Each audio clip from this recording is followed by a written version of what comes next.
Adam. Ay, ay, ay, ay.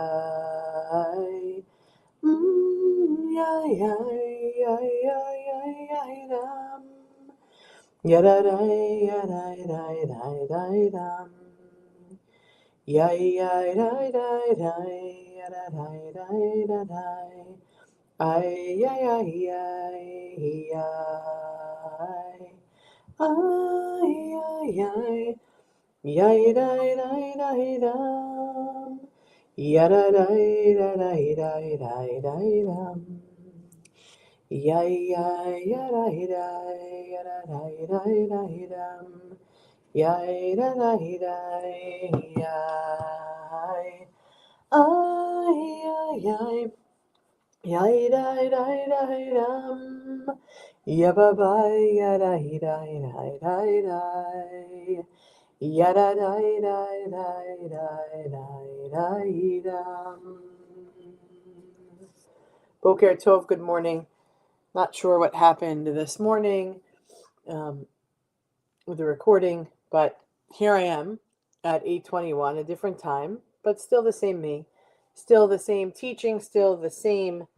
I hope that everybody had an okay, enjoyable, or even great Christmas Day.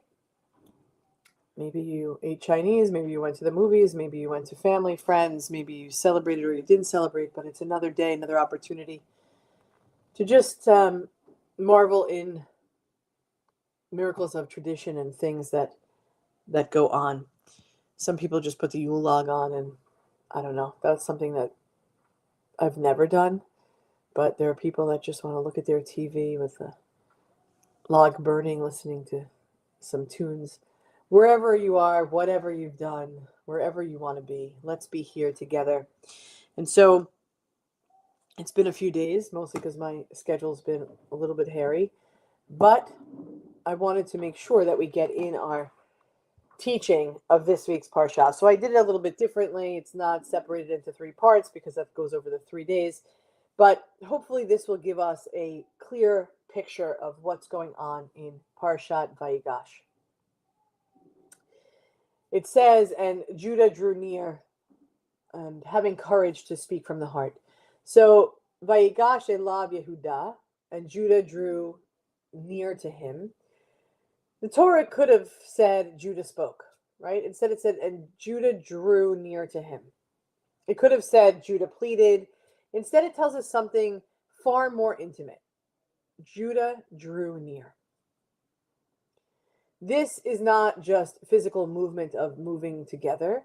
It's emotional, it's moral, it's spiritual. Judah steps forward into the most dangerous moments of his life, standing before the ruler of Egypt. Standing before the ruler of Egypt, Judah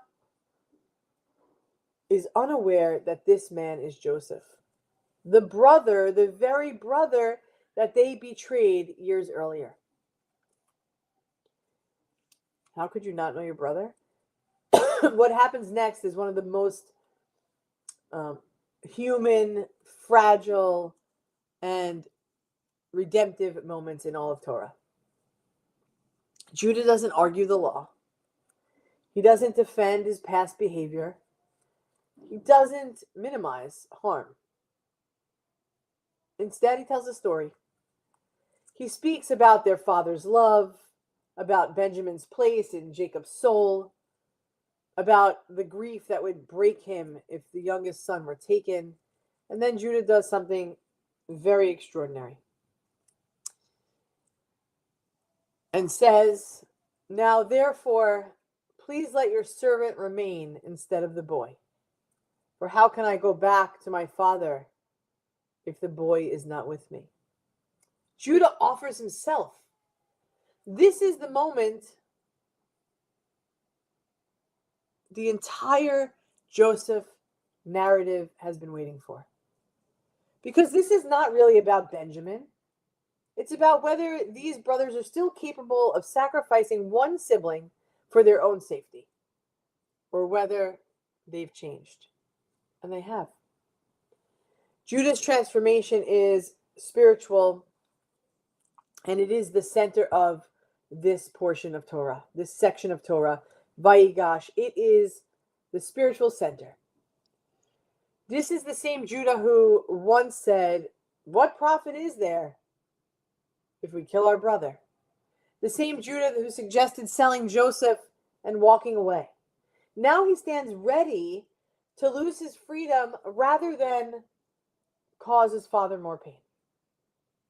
This is, at its very core, teshuvah in its truest form.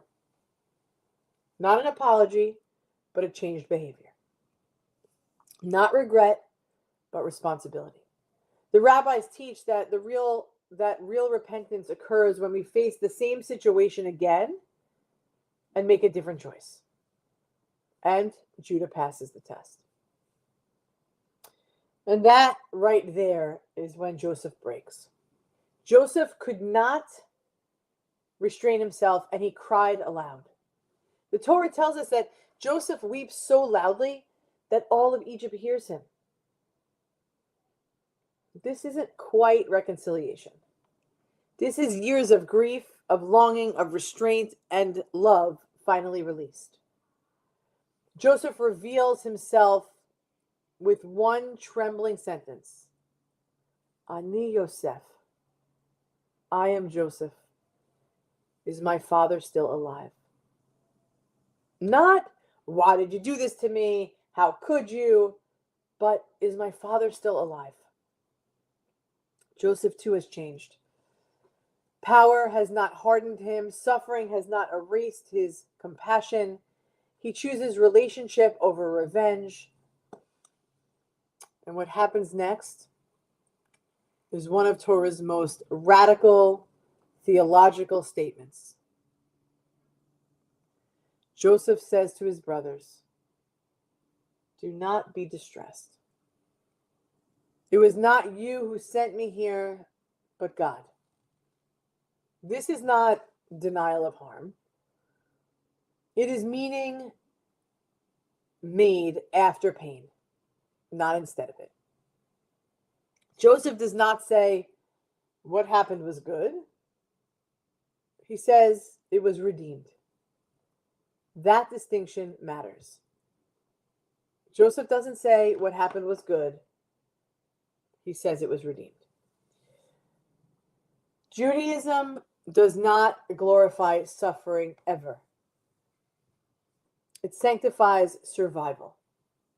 It doesn't say pain is purposeful. It says purpose can emerge from pain. At the heart of Vayigash is the power of speech that comes from the soul. Judah speaks from empathy. Joseph responds from truth. And reconciliation becomes possible. The sages,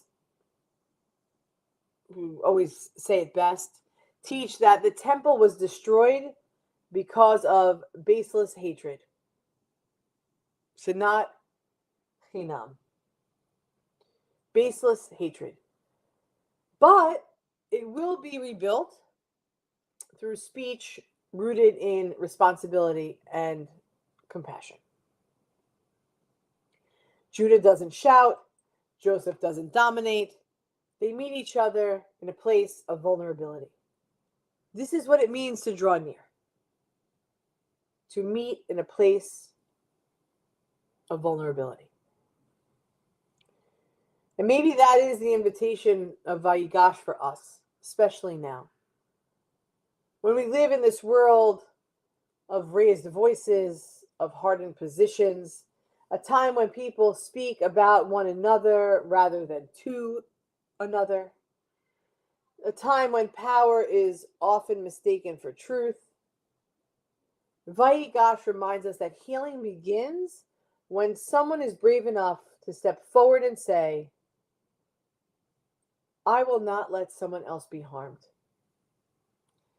Or when somebody will step forward and say, I take responsibility. Or when somebody will step forward and say, I choose relationship. As we approach Shabbat, a few hours away, we ask ourselves, where in our life are we being called to draw near? Even if it feels risky. We're called to ask ourselves what truth needs to be spoken with courage and with care. And we're called to ask ourselves what healing might become possible if we don't lead with power, but instead by presence. Where in our lives are we being called to draw near, even when it feels risky? What truth needs to be spoken with courage and care? And what healing might become possible if we don't lead with power, but rather by showing up in presence? As we close this morning and we carry into Shabbat, the idea that redemption in Torah doesn't begin with miracles. It doesn't, it never does. It begins with someone stepping forward with a voice that refuses to abandon another and with the courage to say, I will stay. May this day, may this Shabbat, may this weekend, the Shabbat of Vayigash, teach us the sacred power of drawing near to one another, to truth, and to the possibility of healing. Beloved friends, Am Yisrael Chai. Together we will continue to show up and to show up and to show up present in the lives of those that we love. Am Yisrael, Am Yisrael, Am Yisrael Chai. Am Yisrael, Am Yisrael, Am Yisrael Chai. Am Yisrael, Am Yisrael, Am Yisrael Chai. Am Yisrael, Am Yisrael, Am Yisrael Chai. Or Avinu Chai. We'll see you back here at 6:30. Go to the food store if you are local to us. They say a snowstorm is coming. Maybe if we all stock up on everything we need, maybe the snow won't come, but it looks like it's coming. It looks like it's going to be cold. It's freezing today. It's windy. It's winter, and it's gray out there. But with the love that we have of one another, we know that we are one human family, one heart of abundant love. And we'll see you back here at 6:30 for Shabbat. We love you. Have a great day, everybody.